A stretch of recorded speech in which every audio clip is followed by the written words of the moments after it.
Good morning, friends. I usually like to post something inspirational on here, usually a picture or a scripture or maybe a passage from one of my devotions. But this one's really long.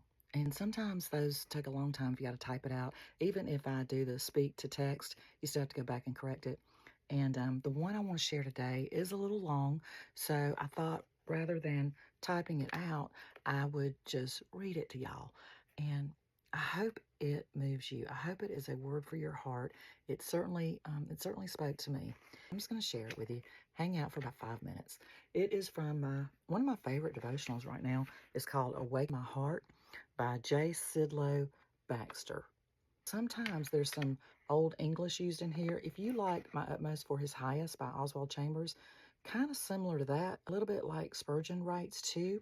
And I'll try to pronounce, there's a couple of words in here that I don't know if I'm pronouncing right. And if I run across this old English kind of verbiage, I'll try to translate it into, Southern slang. Anyway, let's go. The name of this excerpt is called World Conqueror, exclamation point. I have overcome the world, John 16:33.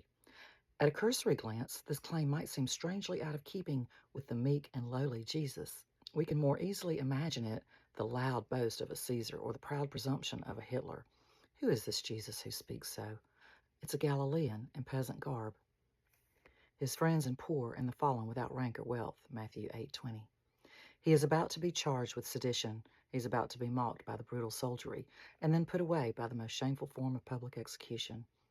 Yet never did anyone speak more truly than Jesus when he said, I have overcome the world.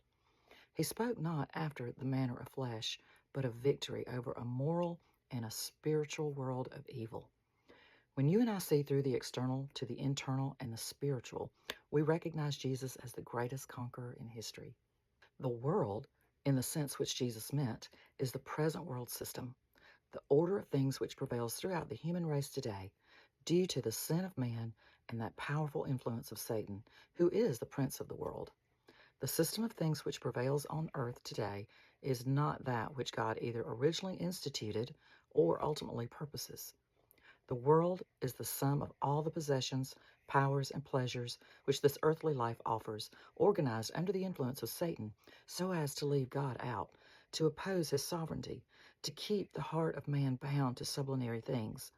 Satan has usurped a temporarily permitted power over men and has organized the world of mankind upon the principles of force, greed, selfishness, ambition, pleasure. He has organized it so as to push God out and to keep man's minds chained to the mundane things. The present world system has been truly said is outwardly imposing and powerful, religious, scientific, cultured, elegant, but seething with national and commercial rivalries and ambitions. So far as our individual attitude is concerned, the world is anything that shuts God out. If we would know whether a thing is of the world or not, we only need ask, does it shut God out? To us as individuals, the world is that present consistency of things which surrounds us with its customs, fashions, maxims, rules, modes, manners, and forces. There's much of good everywhere around us, but the world system itself is the outward visible expression of an invisible and controlling evil. This is the world, in the morally evil sense, through which Satan seduces souls away from God. It is just as alluringly attractive as it is deceptively destructive.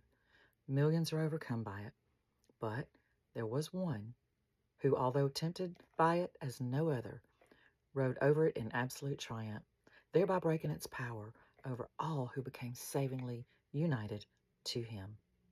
It is he who says in our text, I have overcome the world. With him indwelling in us, we too may overcome.